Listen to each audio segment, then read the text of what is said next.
Okay. Hello everyone. Today we have a problem which is sub array sum equals k. तो आज हम इस problem को समझेंगे और ट्राई करेंगे इसे सॉल्व करने की। ग्रेट। सो प्रॉब्लम क्या है पहले वो समझ लेते हैं। तो प्रॉब्लम में इन्होंने दे रखा है कि हमारे पास एक एरे है, इंटीजर एरे है, ठीक है, और हमें कुछ एक इंटीजर k दे रखा है and we have to find the continuous subarray जिसका सम इस k के बराबर हो। राइट। तो बेसिकली मैं एक एरे ले लेता हूँ, ठीक है। ओके, यहाँ पे कुछ प्रॉब्लम है, तो मैं एक एरे ले लेता हूँ, ठीक है। ये आई डोंट नो ऐसा क्यों हो रहा है। Okay, now it is fine. तो मैं एक एरे ले लेता हूँ और 1 2 4 1 3 और मैं के ले लेता हूँ और के की वैल्यू रख देता हूँ मैं 3। अब मेरे को बताना है कि कितने कॉन्टिन्यूस सब एरे हैं जो मेरे को क्या कर सकते हैं, जो मेरे को 3 एज अ सम दे सकते हैं सब एरे का। जैसे अगर मैं यहाँ पे देखूं तो अगर मैं 1 और 2 को ऐड करूं तो मेरे को 3 मिलेगा। अगर मैं खाली 3 को ऐड करूं तो मेरे को 3 मिलेगा। और यहाँ पे कोई भी ऐसा सब एरे नहीं है जो जिसको सारी वैल्यूज ऐड करके मेरे को सम क्या मिले, 3 मिले, ठीक है। तो इसका आंसर क्या होगा, 2, क्योंकि मेरे पास एक सब एरे ये है और एक सब एरे ये है। ओके, ठीक है। एक एग्जांपल और लेते हैं, एक एग्जांपल और लेते हैं। तो ये आ गया कोई एरे, ठीक है, और वैल्यूज ले लेते हैं कुछ ऐसी 1 2 3 and 6, ठीक है। और एक और वैल्यू ले लेते हैं 4, एक और ले लेते हैं 5, हाँ, और एक और ले लेते हैं 3, ठीक है। और मैं अपनी के जो है वो 9 रख लेता हूँ, ठीक है। तो मेरे को सवेरे निकालना है जिसकी वैल्यू क्या हो, 9 हो। तो यहाँ पे आप देख सकते हो 3 और 6, ये एक सवेरे है जिसको ऐड करूँ 9 मिल जाएगा। 4 और 5, इससे भी 9 मिल जाएगा। 5 और 3 8 होते हैं, ये नहीं हो सकता। 6 और 4 10 होते हैं, ये नहीं हो सकता। 1 2 और 3 6 होते हैं, ये भी नहीं हो सकता। तो यहाँ पे भी आंसर क्या आएगा, 2 आएगा, ठीक है। तो आई थिंक प्रॉब्लम तो आपको क्लियर हो गई है कि प्रॉब्लम है क्या, ठीक है। अब सोल्यूशन की तरफ बढ़ते हैं। तो यार सोल्यूशन क्या है कि मेरे को जितने भी सब एरे हैं ना उनको निकालना है और मेरे को बताना कि कितने सब एरे हैं जिनका सम के 9 है। जो पहली अप्रोच है इसके अंदर, जो पहली अप्रोच है ना, वो तो जैसी प्रॉब्लम है वैसा ही उसका आंसर है।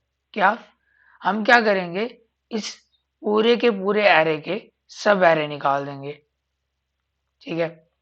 अब सब एरे तो आता ही होगा आपको निकालना, सिंपल होता है।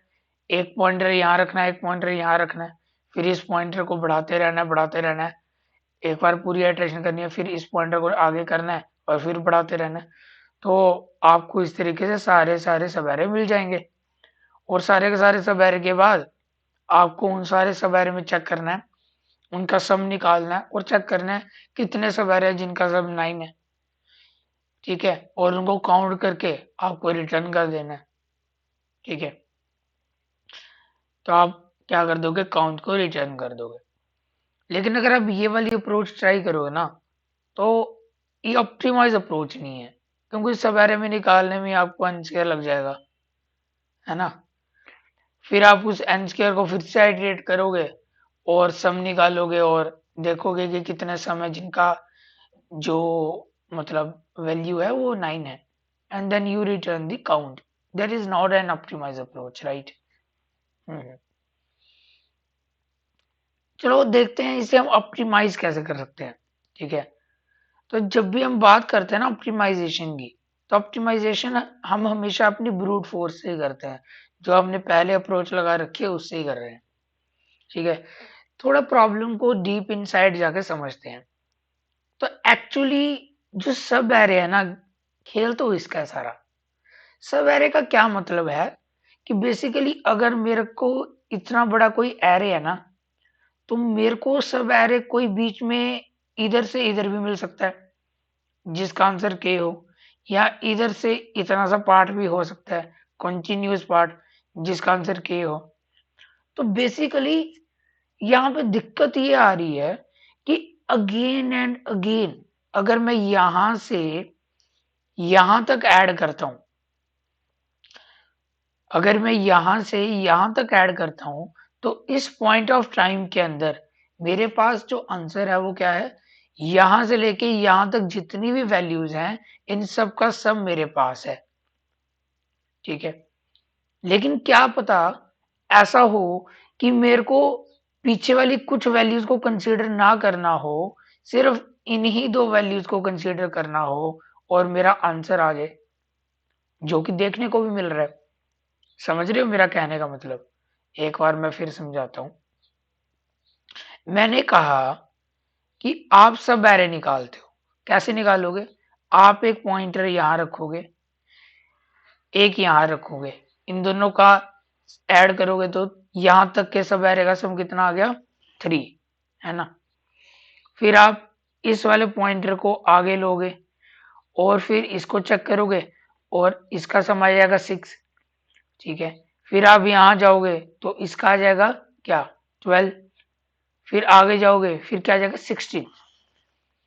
लेकिन अगर हम विजुअली देखें तो हमें देखने को मिल रहा है कि यार ये जो वैल्यू है ना, इतनी सी वैल्यू, इसका आंसर, इसका जो सम है वो है 9, जो कि मेरा के है।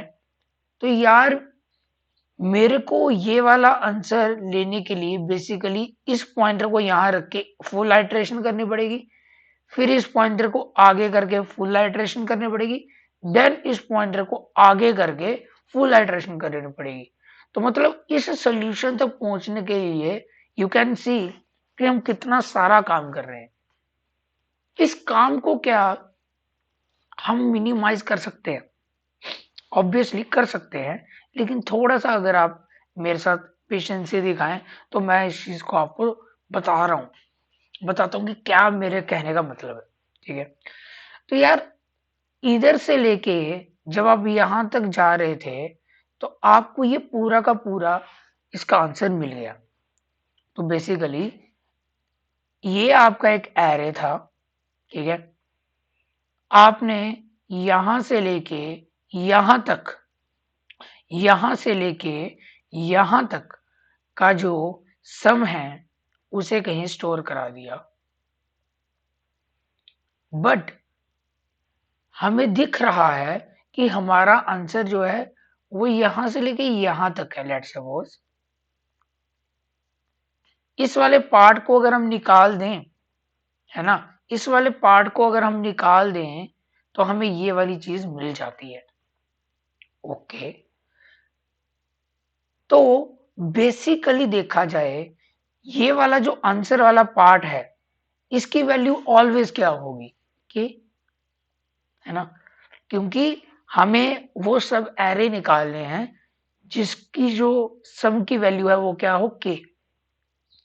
अगर मेरे को यहां से लेके यहां तक के पार्ट का पूरा सम पता है और मैं उसमें से के को माइनस कर दूं, ठीक है, तो जो मेरा रिमेनिंग बचा वो क्या होगा? वो भी एक सब एरे होगा। कहां से कहां तक? यहां से यहां तक, राइट। और अगर मैं ये चीज चेक कर सकूं कि क्या ये वाली वैल्यू मैंने पहले से कैलकुलेट की है, अगर की है मैंने ये वाली वैल्यू पहले से calculate, then it means we have that number of sub arrays जिसका सम क्या है? k है। आई होप कुछ चीजें क्लियर हुई होंगी। अगर नहीं हुई होंगी तो हम एक बार ड्राई रन करते हैं हमारी पूरी अप्रोच का और फिर उसे समझते हैं, ठीक है। लिटिल बिट तो आपको गैस आ गया होगा, बट अगर नहीं भी आया तो कोई दिक्कत वाली बात नहीं। जब हम ड्राई रन करेंगे ना तो आपको एकदम मक्खन समझ आएगा, कोई दिक्कत वाली बात नहीं है। तो मैं क्या करता हूँ, बेसिकली एक हैश मैप लेने वाला हूँ। तो मैंने एक हैश मैप लिया और मैं एक करंट सम ले लेता हूँ जो कि बेसिकली मेरे को बताएगा कि अभी तक at this point of time मेरे पास क्या जो है सम है, टोटल सब एरे सम। और ये के जो है वो है मेरा 9, ठीक है। तो इनिशियली ये 0 होगा और मैं 0 में 1 ऐड करूंगा, ठीक है। और मैं चेक करूंगा क्या जो मेरा करंट सम है क्या वो मेरे टारगेट के इक्वल है। No it is not equal. तो मैं क्या करूंगा, यहाँ पे मैं आंसर रख लेता हूँ the total number of count which is initially 0, okay.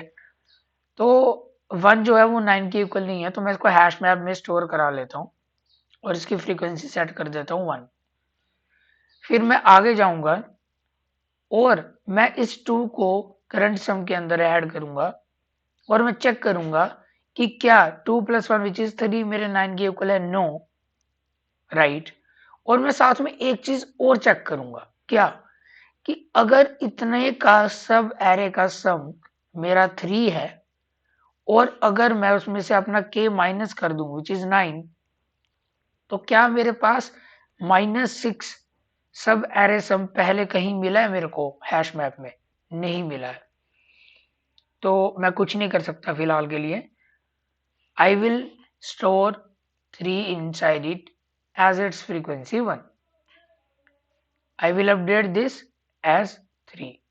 Now मैं आगे जाता हूं and I find 6, 3। So 3 plus 3 is 6 which is not equal to k, and if I do 6 minus 9 which is -3 which is not present in the hash map, so what I can say, I have to update the current sum by 6 and push the 6 with frequency 1. Now let's move on and I find 6 again. So 6 plus 6 is 12 which is not equal to 9, and if we say 12 minus 9, so it is basically 3. So 3 is there basically, okay. Did you find 3 here? Yes.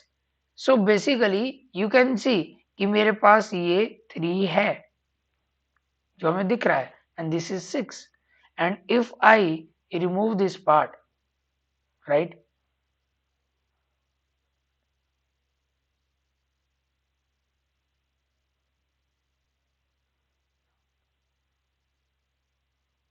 right, तो यहाँ पे मैंने 12 minus 9 3 आ गया और 3 मेरे hash map में है, right. और ये जो 3 मेरे हैश मैप में है यहाँ पे मेरे को दिखने को मिल रहा है, it means there is a subarray, right, जिसको ऐड करके हमें 9 मिल सकता है। So we increment my answer by 1 and store this 12 inside my hash map and update this also, okay। I think ये वाला पार्ट क्लियर हुआ होगा। आगे चलते हैं। आगे मिला मेरे को 12 plus 4 which is 16. 16 is not equal to this, and 16 minus 9 is basically 7 which is not present in my hash map. So basically I will update it by 16 and put it in my hash map. Now when I go next, it is 5, and 16 plus 5 is basically 21 which is not equal to 9, but 21 minus 9 is equals to the 12, and we can find, yes, the 12 is present in my hash map. And how many times it is?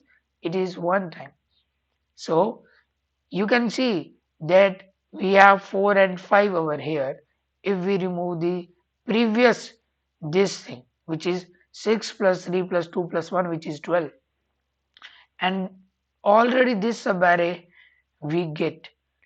So if it is there, we get our answer, and we increment it by 1 also, which is the frequency of the 12. Now let's update this by 21, and when we get 3 it becomes 24, and 24 is not equal to 9, and 24 minus 9 is basically 15, which is also not present in our hash map. So we store 24 with frequency 1, and this is the answer that we have to return at the end. I hope आपको समझ आया हो. अगर नहीं समझ आया, just wait, हम अब इसका कोड करेंगे. सो हम एक काउंट ले लेते हैं आंसर टाइप का, एक डिक्शनरी ले लेते हैं जहाँ पे हमने ये चीज़ें स्टोर करानी है, और करंट सम ले लेते हैं.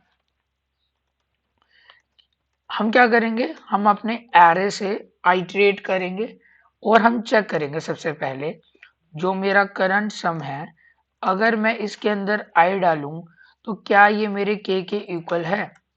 इफ इट इज इक्वल, हमें अपने आंसर को इंक्रीमेंट करना है. अदरवाइज हमने चेक क्या किया था, हमने चेक किया था कि अगर हम करंट सम के अंदर आई को ऐड करें और के को निकाल दें, राइट, और अगर ये मेरी डिक्शनरी के अंदर है, it means that we have another subarray जिसको सम करके हम अपना आंसर निकाल सकते हैं. सो क्या आंसर रहेगा, हमारा आंसर रहेगा जितने नंबर ऑफ टाइम्स ये फ्रीक्वेंसी हमें होगी. Okay, and at the end what we have to do, we have to add it in our current sum and put it in our dictionary, which is current sum dictionary get current sum. If it is not there, it will return 0, otherwise increment it by 1, and at the end we have to return the answer. I hope ये सही हो. Yes, let's submit it. Yes, and that is the solution for this problem. I hope you like it. Please like, share and subscribe. Bye.